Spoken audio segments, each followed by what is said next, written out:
حضرت داؤد طائی اور امام جعفر صادق کے درمیان ایک دن بحث ہو گئی۔ امام جعفر صادق فرمانے لگے یہ محبت کا ان کا رشتہ تھا آپس میں۔ حضرت داؤد طائی صوفی تھے اور امام جعفر صادق تو حضور کے نواسے ہیں نا جی، اور بڑا عقیدت کا رشتہ تھا آپس میں۔ ایک دن امام جعفر صادق کہنے لگے داؤد طائی میرے لیے دعا کر، تو آپ رو پڑے، کہنے لگے حضور میں نواسہ رسول کے لیے دعا کروں؟ آپ تو حضور کے نواسے ہیں، میں آپ کے لیے دعا کروں؟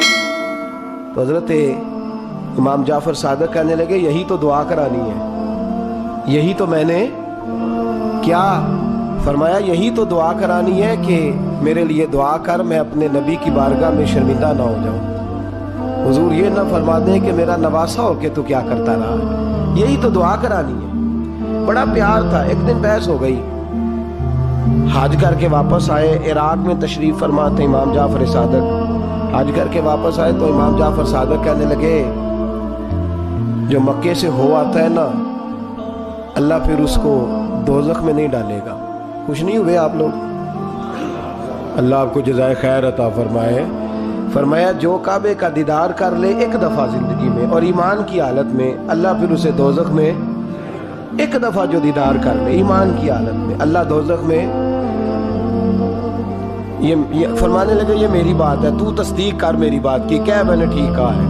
پیار تھا نا، تو کہنے لگے داؤد طائی تو کہہ میں نے ٹھیک کہا ہے۔ کہنے لگے جی آپ نے فتویٰ ہی پورا نہیں دیا تو میں کیسے تصدیق کر دوں؟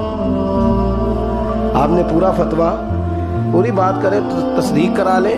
کہا پوری بات کیا ہے؟ فرمانے لگے جو خانہ کعبہ بیت اللہ کا دیدار کر لے اللہ دوزخ میں نہیں ڈالے گا، اور جو مدینے سے ہو آئے اللہ اسے جنت میں ضرور داخل فرمائے گا صلی اللہ ہو۔ تو آپ فرمانے لگے داؤد طائی میں نے تو مسئلہ بیان کیا اس لیے کہ جس نے ایمان کی حالت سے کعبہ دیکھ لیا تو اس کا اللہ پہ ایمان پختہ ہے، اور من قال لا الہ الا اللہ داخل الجنہ، اور تو نے یہ جو کہا ہے نا ضرور جنت میں داخل کرے گا مدینے دیکھنے والے کو، تو بھی دلیل پیش کر۔ مکہ کا ایمان کے ساتھ دیکھنے والا تو میں نے حدیث پیش کر دی، تو دلیل دے۔ حضرت داؤد طائی بولے بڑی خوبصورت بات، اور خوبصورت لوگ ہی خوبصورت باتیں کرتے ہیں، خوبصورت لوگ ہی جی، ورنہ تو اللہ خیر کرے خوبصورت بات نکلتی نہیں لوگوں کے منہ سے، حرم میں بیٹھ کے بھی نہیں نکلتی، پتہ نہیں کیا سانپ سونگھ جاتا ہے، کس قسم کی بولی بولنے لگتے ہیں۔ خوبصورت لوگ خوبصورت بات کرتے ہیں۔ حضرت داؤد طائی کہنے لگے میری دلیل یہ ہے کہ پورے مکے میں کہیں جنت تو نہیں نا، مکہ دیکھنے والے کو جنت ملتی ہے پر مکے میں جنت نہیں۔ فرمانے لگے مدینے میں تو جنت ہے نا، روضۃ من ریاض الجنہ ما بین بیتی و منبری روضۃ من ریاض الجنہ۔ فرمایا میرے منبر اور میرے گھر کے درمیان جتنی جگہ ہے وہ، اور آپ فرمانے لگے حضرت امام جعفر صادق سے کہنے لگے حضور دیکھیں نا اللہ فرماتا ہے جو جنت میں گیا ہم فیہا خالدون، پھر نکالا نہیں جائے گا۔ تو کہنے لگے میرا عقیدہ ہے جو دو نفل بھی ریاض الجنت میں پڑھ لے اللہ اسے ضرور جنت میں داخل فرمائے، اس لیے کہ جو گیا وہ دوبارہ واپس۔ حضرت ادریس علیہ السلام کی دوستی ہو گئی رضوان سے۔ رضوان جنت کے فرشتے کا نام ہے جس کے پاس چابی ہے جنت کی، دروازے پہ بیٹھے ہوتے ہیں، رضوان اس فرشتے کا نام ہے۔ تو حضرت ادریس کا یارانہ تھا، وہ ملنے آتے تھے جناب ادریس علیہ السلام کو۔ تو ایک دن حضرت ادریس کہنے لگے تو خود تو یہاں کی سیر کر جاتا ہے، مجھے کبھی کرائی نہیں، آپ بھی کر لیں۔ تو فرشتہ آپ کو جنت دکھانے لے گیا، جنت میں جا کے تو کہنے لگا حضور چلے، فرمانے لگے کدھر؟ کہنے لگا واپس، فرمانے لگے میں نے جانا ہی نہیں۔ اس نے کہا کیوں؟ فرمانے لگے اللہ فرماتا ہے ہم فیہا خالدون، جو جنت میں آئے گا نکالا نہیں جائے گا، تو کیسے مجھے نکال سکتا ہے؟ کہنے لگے جناب آپ نے سیر کا کہا تھا۔ فرمایا سیر ہی ہے یہ، اس لیے کہ جنتی ساری عمر ہی سیر کریں گے، وہ سیر ہی کریں گے، سفر تو تھکا دیتا ہے بندے کو، یہ سیر ہی ہے۔ اب وہ فرشتے پریشان ہوئے تو رب کریم نے فرمایا وہ فرشتے تیرا اور اس کا یارانہ بھی میں نے لگوایا تھا، اور اس کو جنت کی سیر پر آنے کی خواہش بھی میں نے ہی پیدا کی تھی، اور تو کون ہوتا ہے میری بغیر اجازت دروازہ کھول سکے؟ بلوایا بھی میں نے ہی تھا۔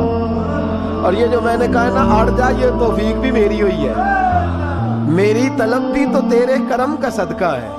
یہ پاؤں اٹھتے نہیں بلکہ یہ اٹھائے جاتے ہیں، تو جب بلا لیا ہے جنت میں داخل کرا لیا ہے، اور جنت بھی وہ والی جس کو میرے رسول پاک کے قدموں نے جنت بنایا ہے، وہ جنت جس کو ریاض الجنہ کا لفظ دیا ہے، حضور نے جنت جس کو بنایا ہے، وہاں تک پہنچ جائے۔ یہ ہے عرض جنت، یہ طیبہ کی زمین ہے عرض جنت، پر زمین کس کی ہے؟ کیسا عجیب معاملہ ہے، یہ ہے عرض جنت، یہ طیبہ کی زمین ہے، جنت بھی یہیں، کیونکہ مالک جنت بھی یہیں ہے، جنت بھی یہیں، مالک جنت بھی یہیں، جنت بھی یہیں تو مالک جنت بھی۔ اور جتنا جنت کا اعلان میرے نبی نے فرمایا نا، سارا فرمایا ہی مدینے میں ہے، اور جنت بیچی ہے کئی دفعہ نبی پاک نے، کئی دفعہ فرمایا میرے روما کما خرید کے دو، مجھ سے جنت لے لو۔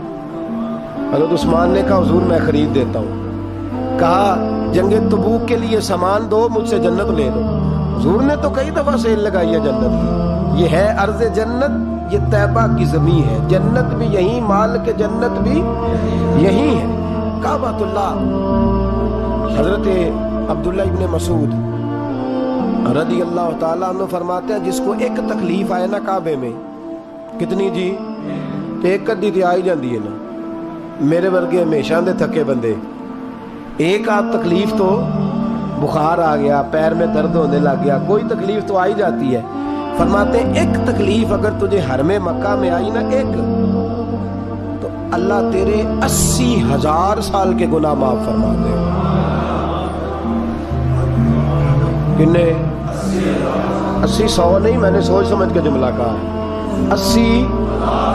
ایک تکلیف اگر تجھے، کہاں بولے نا یار، کتنی؟ ایک، گناہ کتنے معاف؟ یہ کس نے کہا ہے؟ حضرت عبداللہ ابن مسعود نے۔ وعدہ کس کا ہے؟ اللہ کا۔ وعدہ کس کا ہے؟ اگر مدینہ چلے جائیں تو میرے نبی پاک صلی اللہ علیہ وسلم کو پتا تھا لوگ میرے غلاموں کو دھکے بھی ماریں گے، مجنون اور پاگل بھی کہیں گے، ان کو بری نظروں سے بھی دیکھیں گے، کہیں گے یہ تو ہے ہی پاگل، بڑا کچھ ہوگا۔ واہ محبوب تیرے انداز میزبانی پہ قربان جائیں، کیسا بندوبست فرمایا، کیا انداز اختیار فرمایا۔ فرمایا تم میں سے جو کوئی مدینے آیا وہ میرا مہمان ہے۔ کوئی مدینے، مکے میں ایک تکلیف پہنچی تو 80,000 سال کے، اور یہاں مدینے میں واہ کیا جود و کرم ہے شاہ بطحہ تیرا۔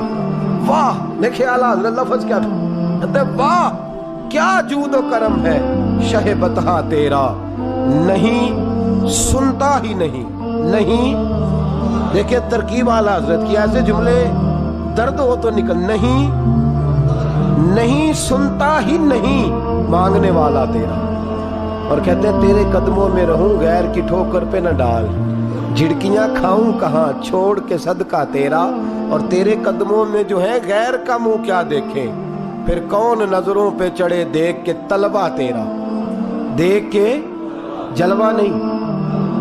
اعلیٰ حضرت کا انداز کوئی اعلیٰ مزاج لوگ ہی سمجھتے، جلوہ نہیں جی، کہتے جس نے میرے مصطفیٰ کے قدم کا تلوہ دیکھ لیا اس کی نظر پہ کوئی نہیں چڑھتا، تو جس نے جلوہ دیکھ لیا صلی اللہ ہو، کون نظروں پہ چڑھے دیکھ کے تلوہ تیرا، قدم دیکھ لے تو نظر پہ کوئی نہیں چڑھتا، تو جو سیدنا صدیق اکبر کی طرح مولا علی کی طرح جلوہ ہی دیکھ لے۔ اب میری نگاہوں میں جچتا نہیں کوئی، جیسے میرے محبوب ہیں ایسے میرے رسول کریم صلی اللہ علیہ وسلم نے فرمایا جو حرم مدینہ میں آئے اور اسے کوئی تکلیف پہنچے، اس پر کوئی آزمائش آئے، اسے پریشان کیا جائے، اسے یہاں کوئی دکھ پہنچے، میرے حبیب نے فرمایا وہ میرا مہمان ہے، وہ صبر کرے۔ یا رسول اللہ کیا ملے گا؟ فرمایا تم مدینے کی تکلیفوں پہ صبر کرنا، میں قیامت کے دن اللہ کی بارگاہ میں تمہاری سفارش کروں گا، میں رب کی بارگاہ میں تمہاری سفارش کروں گا۔ مکہ مکرمہ میں تکلیف پہنچی تو گناہ معاف ہے، اور یہاں تکلیف پہنچی تو حضور کی سفارش۔ اور پھر دیکھیے نیکی کا انداز دیکھیے، مکہ مکرمہ میں کوئی ایک نیکی کرے تو 1,00,000 کا ثواب ہے، ایک نماز پڑھو تو کتنے کا؟ ہم نے کبھی سوچا بھی نہیں ہوگا کہ 1,00,000 نفل پڑھیں گے۔ ایک طواف کرو تو تو کتنے طواف کا ثواب؟ ایک بار ایک دفعہ سبحان اللہ پڑھو تو کتنی کا ثواب ہوا؟ 1,00,000 کا ثواب. اور اگر کوئی حج کرنے جائے تو ثواب ڈبل ہو جاتا ہے. اور اگر کوئی رمضان شریف کے مہینے میں جائے تو 1,00,000 کو 70,000 سے ضرب دینی پڑ جاتی ہے. 1,00,000 کو اگر رمضان شریف میں جائے تو یہاں آپ کیلکولیٹر نہ نکال لیجئے گا، اگلی تقریر نہ رہ جائے. 70 کو 1,00,000 سے ضرب دینی پڑتی ہے. یہ نیکیاں ہیں جو اللہ پاک حرم مکہ میں جانے والے کو عطا فرماتا ہے. میری سمجھ میں صرف اتنی بات آتی ہے کہ وہ جو امتیں کرتی رہی ہیں نا، 1000 سال عبادت، 1000 سال انہوں نے عبادت کی ہے، تو امت مسلمہ کو اللہ نے درجہ تو اونچا ہی دینا ہے نا. کنتم خیر امت جو ہوا درجہ چونکہ اونچا دینا ہے، تو اللہ پاک نے یہ بہانے بنا دیے. شب قدر ہے، شب برات ہے، یہ اللہ پاک نے بہانے بنا دیے. مالک کریم نے یہ بہانے بنائے ہیں.